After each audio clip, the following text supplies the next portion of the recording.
आपका स्वागत है। मैं विवेक बिंद्रा, मोटिवेशन स्पीकर और बिजनेस कोच। आज विजय शेखर शर्मा की पेटीएम कंपनी के बारे में बात करेंगे। कमाल की कंपनी है, 16 मिलियन ट्रांजैक्शंस रोज कर रही है, 30 crore active mobile user Paytm पे मूव कर चुके हैं। हमारे देश की सबसे बड़ी मोबाइल वॉलेट और मोबाइल पेमेंट ट्रांजैक्शंस की एक कॉमर्स प्लेटफॉर्म बन गया है। इसको बोलते हैं फिनटेक कंपनी। फिनटेक कंपनी क्या होता है? ये फाइनेंस प्लस टेक्नोलॉजी जब जुड़ जाता है तो बन जाता है फिनटेक कंपनी। आज भी देश में बैंक्स ऑनलाइन तो मूव कर गए, ऑनलाइन मूव करना तो सीख गए, लेकिन ऑल्टरनेट पेमेंट प्लेटफॉर्म्स को अडेप्ट नहीं कर पाए। आज भी बैंक ऑनलाइन होने के बावजूद लंबी लंबी लाइनों को खत्म नहीं कर पाए। बैंक आपको दुखी करते हैं, तंग करते हैं, अननेसेसरी चार्जेस लगाते हैं।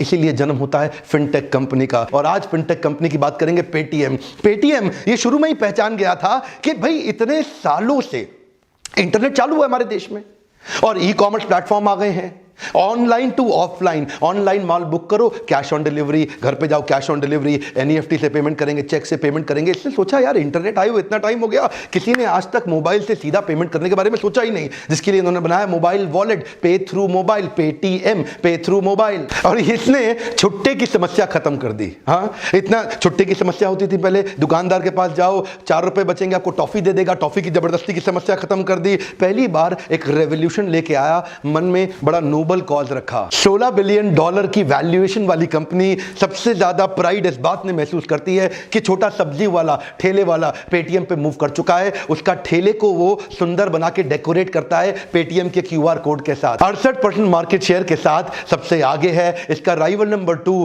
फ्री चार्ज जो केवल 11% पे है। राइवल नंबर 3 एयरटेल जो केवल 5% पे है। मोबीक्विक, जियो मनी, फोन पे, ओला मनी, गूगल तेज, इसके जैसी 40 फिनटेक कंपनी अभी बहुत पीछे रह गई हैं। विजय शेखर शर्मा शुरू से ही बहुत तेज थे, लाइटनिंग स्पीड पे सोचते थे, मन की गति से सोचते थे। इनकी तेजी का एक उदाहरण यह है कि 14 साल की उम्र में इन्होंने 12वीं अपनी कंप्लीट कर ली। लेकिन ये एक गांव से, उत्तर प्रदेश के अंदर हिंदी मीडियम स्कूल से पढ़े थे ना, तो इनको आगे दिल्ली में आके इंजीनियरिंग करने में तकलीफ हो रही थी।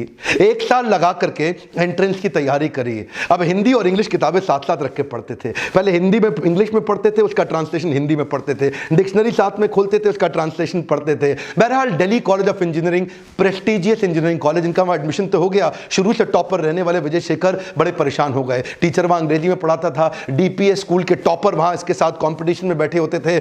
आप डीसी यही समझ सकते हैं ना कि देश के या दिल्ली के कम से कम सबसे मेधावी छात्र वहां पहुंचते हैं। अब वहां पे जाके घबरा गया, अटेंडेंस इसकी लो होने लगी, फ्रंट बेंचर बैक बेंचर हो गया, टीचर से टेंशन में आ गया, क्वेश्चन का आंसर ना दे पाए। उस समय हार नहीं माना, इंग्लिश के अखबार पढ़ने शुरू किए, वोकैबुलरी इंप्रूव करनी शुरू करी, डिक्शनरी पर डिक्शनरी चाटता चला गया। विजय शेखर शर्मा की यही आदत कि अपने आप को कितना भी पीछे हो, मैं फर्स्ट मूवर नहीं फास्ट मूवर बन के दिखाऊंगा। ये फास्ट बने और बाद में अपने धंधे में फर्स्ट भी बने, फास्ट भी बने। अब तो ये हमारे देश के 74वें सबसे अमीर इंसान है। लेकिन शुरू में मोबाइल पेमेंट स्टार्ट करने के बावजूद बड़ी समस्या आ रही थी। समस्या क्या थी कि बार बार ओटीपी ओटीपी ओटीपी ओटीपी, या फिर user ID login, user ID login, user ID login, user ID, ये मल्टीपल टाइम्स हर पेमेंट पे। इतने झंझट से छुटकारा पाने के लिए अली बाबा से इंस्पायर होके प्री लोडेड वॉलेट का सिस्टम शुरू किया। एक बार वॉलेट में पैसा डाल दो, अब आराम से जिसको मर्जी पे करते रहो, ना तो यूजर आईडी पासवर्ड आपको बार बार झंझट करना, और ओटीपी का गेम खत्म। अब देखिए, पेटीएम अपने कस्टमर से तो चार्ज करता नहीं, तो कमाता कहां से? ये बड़ा प्रश्न है। पेटीएम कमाता कहां से है? देखिए, एक तो पेटीएम कमाता है पेटीएम फॉर बिजनेस से। अगर आपकी ट्रांजैक्शंस का वॉल्यूम बहुत बड़ा है तो 1.5% उस पर चार्ज कर लेगा सेलर से। 1.5% विच इज इंक्लूडिंग जीएसटी। मैं भी देता हूं, मेरे भी जो कस्टमर्स हैं जो बाउंस बैक में आते हैं, लीडरशिप फनल में आते हैं, वो मुझे पे करते हैं और पेटीएम के थ्रू पे करते हैं, तो मैं 1.5% पेटीएम को देता हूं, विच इज इंक्लूडिंग जीएसटी। एक तो ये पेमेंट का तरीका हो गया। दूसरा, 30 करोड़ यूजर जो पेटीएम के प्लेटफॉर्म पे हैं, उनको एडवर्टाइजर्स की एडवर्टाइजिंग दिखाता है, तो जो एडवर्टाइजर आता है वो भी पेटीएम को पे करेगा, क्योंकि आप उसकी ऐड देख रहे हैं ना, तो उससे या तो वो एनुअल सब्सक्रिप्शन ले लेगा या मंथली पे पर क्लिक वगैरह सिस्टम से उनको पे कर देगा। तीसरा, जो आप मोबाइल वॉलेट के अंदर पैसा बड़ा डाल के रखते हैं ना, उस पे ये उसकी एफडी करा के उस पे इंटरेस्ट भी कमा लेता है। जैसे अगर पेटीएम के पास 100 करोड़ रुपया आप सबका मोबाइल वॉलेट का पड़ा है, तो उस पे भी ये पैसा कमाता है, इंटरेस्ट की कमाई हो गई। और चौथा, पेटीएम के प्लेटफॉर्म पे जितने भी लोग आ रहे हैं उनको तो सर्विस फ्री में देगा, पर उनको क्रॉस सेल और अपसेल करेगा अपने बाकी प्रोडक्ट पे, क्योंकि पेटीएम और भी कई चीजें कर रहा है, ई कॉमर्स प्लेटफॉर्म पे आ गया, अब इतने सारे प्रोडक्ट लाइन बिल्ड कर रहा है, एक सर्विस फ्री दे रहा है जिसपे सारी जनता आ रही है, बाकियों के लिए उनसे चार्ज कर रहा है। तो धीरे धीरे इतनी जनता बिल्ड कर ली, और मॉडल क्या है, जिसके पास जनता है उसकी दुनिया सुनता है। अच्छा, और आपके मन में ना एक प्रश्न आना चाहिए कि पेटीएम अपने कॉम्पिटिटर से इतना आगे कैसे निकल गया। देखिए, पेटीएम सबसे पहले ऑनलाइन मॉडल को ऑफलाइन मॉडल में लेके आया। इसको जरा समझिए, पेटीएम के जो मर्चेंट्स हैं, जो उनके जो लोग आप जाते हैं ना, सब्जी वाला, ठेले वाला, मोची है, नाई है, या कोई भी ऑटो वाला, रिक्शा वाला, इतना छोटा छोटा वेंडर का आप पेमेंट करना चाहते हैं तो उसके पास ऑनलाइन ट्रांजैक्शन की कोई सुविधा नहीं है, कई बार उसके पास बैंक अकाउंट भी नहीं है। तो क्या किया जाए, पेटीएम वॉलेट से कोई भी अगर रिक्शे वाला भी है, सब्जी वाला, ठेले वाला भी है, तो वो बिना बैंक अकाउंट के पेटीएम से जुड़ सकता है, बिना बैंक अकाउंट के पेटीएम से पैसा ले सकता है, बिना बैंक अकाउंट के पेटीएम से खर्चा भी कर सकता है। अब देखिए क्या है, क्योंकि फिजिकल इंफ्रास्ट्रक्चर नीचे गरीब तबके तक बिल्ड नहीं किया जा सकता था, तो इसीलिए इसने ये कमाल का मॉडल बिल्ड किया। अंडर सर्व्ड और अनसर्व्ड जो सोसाइटी है, अंडर डेवलप्ड और अनडेवलप्ड जो सोसाइटी है देश की, उस सोसाइटी को जोड़ जोड़ के अचानक इतने बड़े हुए हैं, $16 बिलियन पे हैं, $100 बिलियन पे जाने का सपना रखते हैं। विजय शेखर शर्मा ने एक सुंदर सी शादी करा दी है। शादी किसकी हुई मालूम है आपको? बुलाया नहीं, शादी में बुलाया था, शादी करा दी पर्स की और मोबाइल की। ये कहते हैं जी ईमेल मोबाइल में चला गया, कैमरा मोबाइल में चला गया, गाने में, सब कुछ तो मोबाइल में चला गया, तो पर्स क्यों ना मोबाइल में चला जाए। तो इन्होंने पर्स को मोबाइल में लाने के लिए इनकी लाइफ में एक बड़ा अरे वाह मोमेंट आया था चाइना में। जानना चाहते हैं अरे वाह मोमेंट? चाइना में ये एक बड़े ग्रोसरी स्टोर में, एक सुपरमार्केट के अंदर, एक मॉल के अंदर गए थे। वहां देखा कि लाइन तो बड़ी लंबी थी, बहुत लोग लाइन में खड़े थे, लेकिन लाइन धड़ धड़ धड़ धड़ धड़ धड़ धड़ धड़ धड़ खत्म होती जा रही थी। ये देखा इतनी जल्दी लाइन कैसे खत्म हो रही है। एक्चुअली वहां पे किसी को पैसा नहीं देना, सबके मोबाइल के अंदर था क्यूआर कोड, जो मोबाइल ऐप डाउनलोड किया हुआ था ना उस दुकान का जहां सब राशन खरीदते थे, सामान खरीदते थे, तो सब लाइन में आ रहे थे। और दुकानदार के पास क्या था जी, उसके पास इंफ्रास्ट्रक्चर था, हार्डवेयर, सॉफ्टवेयर और स्कैनर का।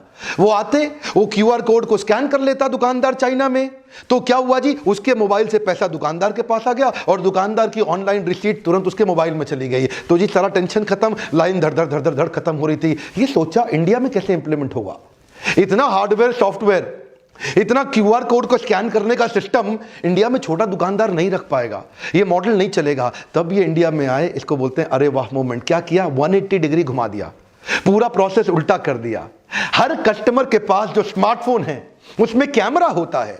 इसने सोचा वो क्यूआर कोड स्कैन कर सकता है, मैं ठेले वाले को, रिक्शा वाले को, ऑटो वाले को, मोची को, सब्जी वाले को क्यूआर कोड दे देता हूं, कस्टमर आएगा मोबाइल से स्कैन कर लेगा। उधर क्यूआर कोड कस्टमर के पास था चाइना में, स्कैनर दुकानदार के पास था। इधर इसने उल्टा कर दिया। क्यों? क्योंकि यहां लोगों के पास पैसा नहीं खर्च करने के लिए, इंफ्रास्ट्रक्चर हमारे देश का कमजोर। ये 180 डिग्री चेंज पूरा गेम चेंज कर गया। आपने मेरा आचार्य बालकृष्ण का वीडियो देखा था ना, वहां मैंने बालकृष्ण जी से एक प्रश्न पूछा था कि आप जितनी मर्जी भलाई कर लो, आपकी भलाई की उम्र आपकी अगली गलती होने तक ही है। जब इतना तेज चलते हैं ना विजय शेखर शर्मा, गलती होने की संभावना थी। डीमोनेटाइजेशन के दौरान ये बहुत तेज एक्सपैंड कर गए। 100, 200, 300% ग्रोथ तो ये हजम कर जाते, लेकिन 1000% की ग्रोथ हुई। प्रधानमंत्री, वजीर आजम भी इनकी तारीफ कर गए। कस्टमर बहुत आ गया, इतना कस्टमर आ गया कि इनका कस्टमर केयर का कॉल सेंटर चलना बंद हो गया और लोग परेशान हो गए। कॉल सेंटर फोन करें, वहां बात ना हो पाए, फोन करें, घंटी बजे जाए, बात ना हो पाए। लोगों ने ट्विटर पे इनकी भयंकर बुराइयां कर डाली, इतना कुछ लिख दिया इनके बारे में कि भाई चलेगा नहीं पेटीएम। लेकिन पेटीएम की अच्छी बात क्या थी? Improvement cycle. कम ऑन, क्या थी इंप्रूवमेंट? कई लोग बोलते हैं विजय शेखर शर्मा लक्की थे, इसीलिए डीमोनेटाइजेशन के चक्कर में चल गए। ऐसा नहीं है सर, वो लकी नहीं थे, वो हर एक अपॉर्चुनिटी को ध्यान से देखते। अपॉर्चुनिटी तो सबके पास थी ना, लकी मैं और आप क्यों नहीं हुए? सिंपल सी बात है, वो हर अपॉर्चुनिटी को बहुत ध्यान से देखते थे और वही डीमोनेटाइजेशन में उन्होंने कई जंप्स ली। छोटी छोटी गलतियां बहुत हुई, इसको बोलते हैं इंप्रूवमेंट साइकिल। जब आप बढ़ाते हो एजिलिटी तो आपको साथ में चाहिए स्टेबिलिटी। ये एजिलिटी तो हो रही थी, आगे बढ़ रहे थे, पीछे स्टेबल करने की साथ साथ कोशिश कर रहे थे। टेक्नोलॉजिकल ग्लिचेस भी आए इनके यहाँ कई फ्रॉड भी हुए। पीछे सीबीआई ने एक इंक्वायरी में इन्हीं के कुछ एम्प्लॉइज को 20 लाख रुपए का घपला करने के लिए, पेटीएम का पैसा चोरी करने के लिए उनको पकड़ लिया था। ये सब जो तकलीफें आई,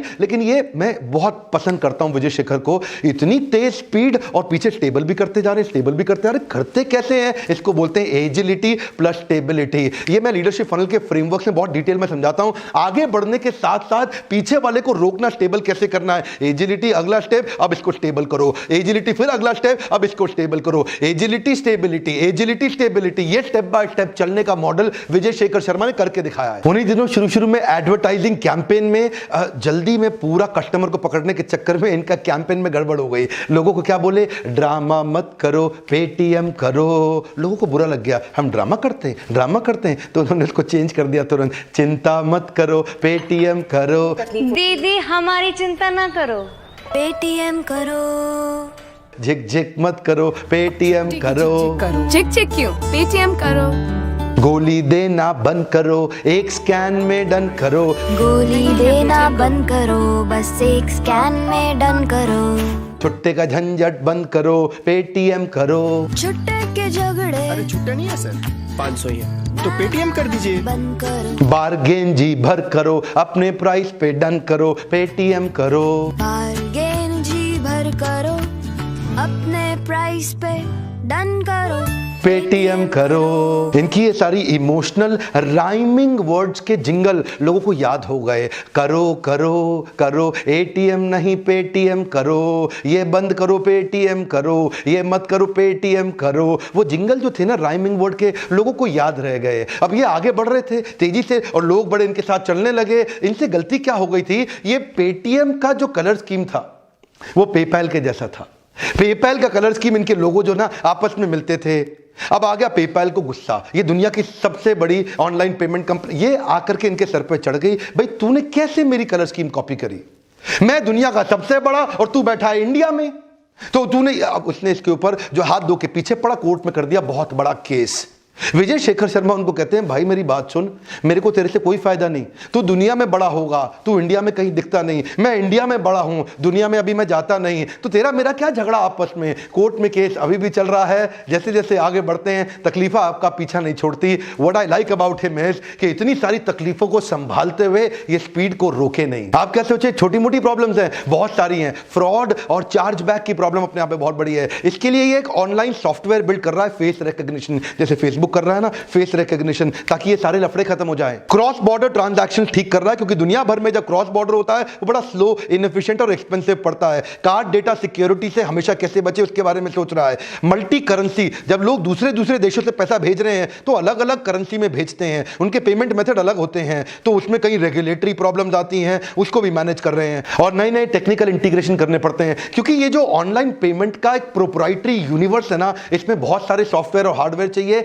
7,500 लोगों की टीम है, कोई छोटी टीम नहीं है, ताकि ये सारे नए इंटीग्रेशन ऐड करते रहे, इनोवेशन में सबसे आगे रहे। देखते ही देखते सफलता की असली बड़ी छलांग तो तब लगी जब चाइना का शेर जैक मा अलीबाबा के साथ भारत आया और क्या बोला, भाई विजय शेखर शर्मा 40% शेयर हो गए मेरे, ले लो पैसा पकड़ लो। जैक मा के आने के बाद रतन टाटा पीछे नहीं रहे, रतन टाटा भी आए, बोले कुछ माइनॉरिटी स्टॉक मेरे को भी दे दो। रतन टाटा आ गए और असली रजनीकांत स्टाइल एंट्री तो तब हुई जब बर्कशायर हैथवे, दुनिया का सबसे बड़ा हाथी, कम ऑन, कौन? Warren Buffett. वॉरेन बफे आ गए, भारत की पहली कंपनी और दुनिया की पहली टेक्नोलॉजी कंपनी जिसमें आकर के इन्होंने पैसा लगाया। सब जानते थे वॉरेन बफे कभी टेक्नोलॉजी बेस्ड कंपनी में पैसा नहीं लगाते, वॉरेन बफे कभी इस प्रकार के स्टार्टअप में पैसा नहीं लगाते। ये राकेश झुनझुनवाला, वॉरेन बफे, ये थोड़ी अलग तरह की, इनको technology based company, mobile app based company पसंद नहीं, लेकिन ये पहली बार हुआ और ये दुनिया में छा गए। अब मैं एक बात बताऊं आपको, वो अली बाबा के Jack Ma, Ratan Tata, Warren Buffett, जिनसे ये जिंदगी भर सेल्फी खिंचाने का सपना देखते थे ना, वो आज इनके बोर्ड में इनके साथ वाली कुर्सी पे बैठेंगे। मेरी बात समझ आ रही है आपको? मार्केट से इन्वेस्टमेंट लेना बहुत बड़ी बात नहीं है। लीडरशिप फनल में लोग मेरे पास आते हैं, कहते हैं हमें पैसा चाहिए, कैश चाहिए। एक प्रॉमिस कर दूं आज आपको इस वीडियो में, आप आइए हमारे प्लेटफॉर्म पे, फोन करके पूछिए। अब हमारे पास में स्टार्टअप इकोसिस्टम को बिल्ड करने के लिए कई इन्वेस्टर जुड़ गए हैं, उनको आपकी तलाश है। अगर आपके आइडिया में, अगर आपके बिजनेस में दम है तो वो आपसे आकर के मिलेंगे, आपके बिजनेस को इवैल्यूएट करेंगे, आइडिया को इवैल्यूएट करेंगे। छोटा मोटा पैसा आज 2, 4, 5, 10 करोड़ रुपया मिलना तो बहुत आसान हो गया है। इन्वेस्टर आप जैसे लोगों की तलाश करते हैं, और मैं लीडरशिप फनल में यही इकोसिस्टम बिल्ड किया है कि आप कई तरह के स्टार्टअप इकोसिस्टम को मदद करने के लिए एंजल इन्वेस्टर या वीसी वेंचर कैपिटलिस्ट, ये आते हैं हमारे पार्टिसिपेंट से मिलते हैं और देखते हैं क्या उनको पैसा मिल सकता है, कईयों को सफलता मिल रही है। यही बोर्ड लाइन नंबर पर फोन करने में तो आपका पैसा नहीं लगेगा ना कुछ। अभी मिलाइए फोन, पता लगाइए, सीट्स लिमिटेड हैं। और अगर आप 4 घंटे का प्रोग्राम अटेंड करना चाहते हैं बाउंस बैक, तो उसका नंबर अलग है। एक बात कहूं, आसान नहीं होता इतने वीडियोस बनाना मेरे टफ शेड्यूल में। लाइक करके उत्साह बढ़ाइएगा प्लीज। सब्सक्राइब करके बेल आइकॉन हिट नहीं किया, आपके तक वीडियो पहुंचेगा नहीं, लर्निंग छूट जाएगी। इसी लर्निंग के द्वारा विजय शेखर शर्मा जैसे भारत में पावरफुल एंटरप्रेन्योर्स की बहुत जरूरत है। पता नहीं किसी को क्या आइडिया आ जाए, वीडियो से शेयर कर दीजिए ना, कर दीजिए फटफट फटफट। इधर उधर के कितनी चीजों को, कंटेंट को आप शेयर करते हैं। लर्निंग बेस्ड कंटेंट को शेयर करेंगे तो लोग आपकी तारीफ भी करेंगे। कमेंट बॉक्स में लिखिए अगला वीडियो किस सिस्टम के ऊपर, किस ब्रांड के ऊपर, किस कंपनी स्टार्टअप पे बनाऊं। मेरे साथ जुड़े रहने के लिए, हर बार वापस आके वीडियोस को देखने के लिए एक बार और मुस्कुराहट के साथ हाथ जोड़ के धन्यवाद।